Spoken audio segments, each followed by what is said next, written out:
A China, no começo do século XX, era uma nação governada por uma monarquia, e seu território havia sido invadido por uma série de potências estrangeiras durante o processo neocolonialista.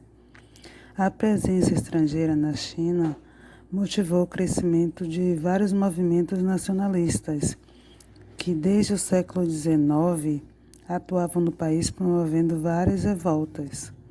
Com a virada do século, o nacionalismo chinês cresceu e a partir dessa revolução, do que eu falei no vídeo anterior, que ocorreu em 1911, que foi também conhecida como Revolução de Xinhai, a dinastia Manchu foi destituída do poder.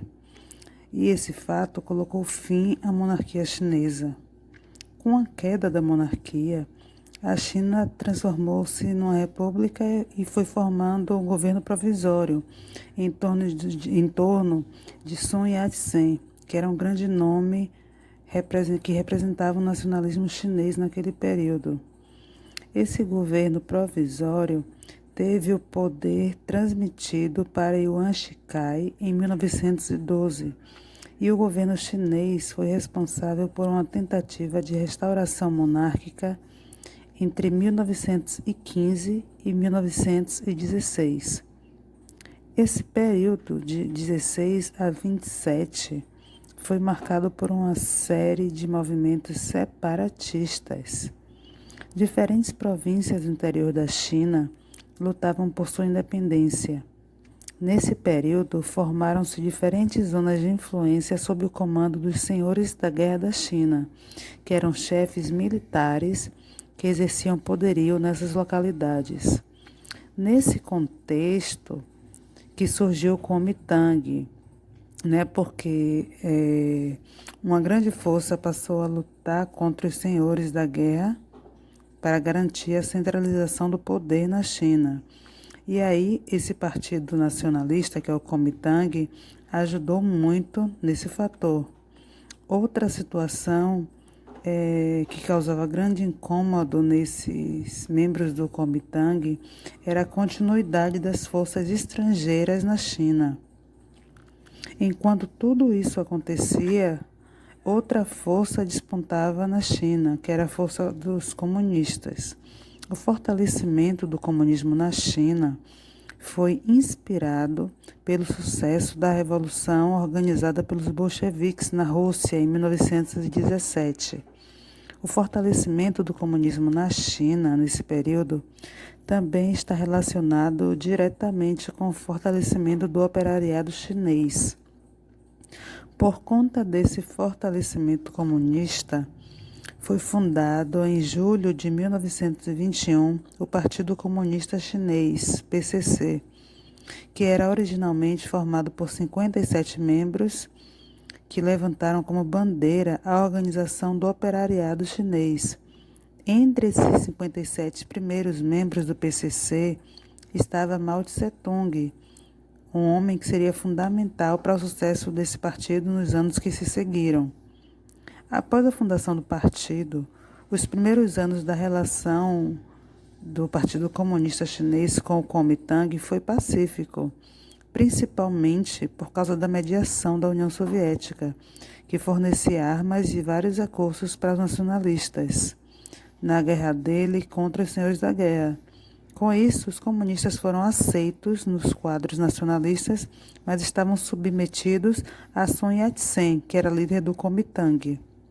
Essa atitude paradoxal do governo na União Soviética é explicada pelo fato de que Stalin acreditava que os comunistas chineses não estavam preparados para organizar a transição para o socialismo e, nesse momento, deveriam apenas se preocupar em garantir a soberania e o fim das interferências estrangeiras. A relação entre nacionalistas e comunistas alterou-se a partir do momento que Chiang Kai-shek assumiu o poder do Kuomintang em 1925. A ascensão de Chiang ocorreu após a morte de Sun Yat-sen, e Chiang liderou os nacionalistas na luta contra os senhores da guerra. Entre 25 e 27, essa luta contra os senhores da guerra ainda contou com o apoio da massa comunista. O fortalecimento dos comunistas, principalmente nas grandes cidades chinesas, forçou Chiang Kai-shek a tomar algumas medidas para reprimir o crescimento dessas forças. Essa repressão manifestou-se a partir de ações do Kuomintang, agora que estava em aliança com os senhores da guerra, contra os comunistas. Isso fez ser deflagrada uma guerra civil entre nacionalistas e comunistas, que é o penúltimo slide lá que eu coloquei para vocês. A luta organizada pelos comunistas contra as forças nacionalistas de Chiang Kai-shek acontecia a partir de levantes urbanos e guerrilhas formadas nas zonas rurais. Chiang Kai-shek colocou o combate aos comunistas como prioridade de seu governo e mobilizou forças gigantes para reprimir e perseguir comunistas. A perseguição forçou os comunistas ao recuo para evitar a aniquilação perante as forças nacionalistas. Isso ficou conhecido como Longa Marcha e aconteceu entre 34 e 35. As forças comunistas fizeram um percurso de cerca de 10 mil quilômetros, saindo das regiões de Jiangxi e Fujian, estabelecendo-se em Yan'an. A Guerra Civil Chinesa foi parcialmente suspensa por causa de um inimigo em comum que ameaçava tanto comunistas quanto nacionalistas, os japoneses. O Japão, nesse período, década de 30, possuía um governo alinhado à extrema-direita. Era extremamente militarista e alimentava ambições imperialistas sobre as regiões vizinhas. Lembrem-se que, nesse momento, está sendo levantado o Reich na Alemanha. A China era alvo do imperialismo japonês desde finais do século XIX.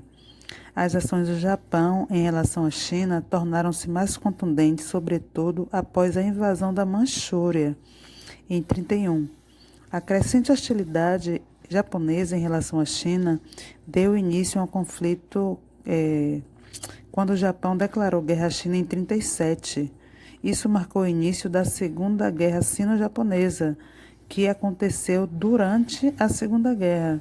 Mesmo com a guerra civil interrompida por causa da ameaça japonesa, é importante pontuar que houve ainda vários combates entre as tropas nacionalistas e comunistas, principalmente porque os dois lados sabiam que depois que a guerra contra os japoneses acabasse, essa guerra entre eles seria retomada.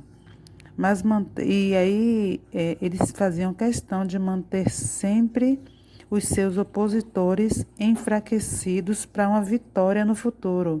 Isso tanto um lado quanto um outro. E aí eu concluo no próximo vídeo falando a respeito da derrota dos japoneses e do retorno da guerra civil entre nacionalistas e comunistas.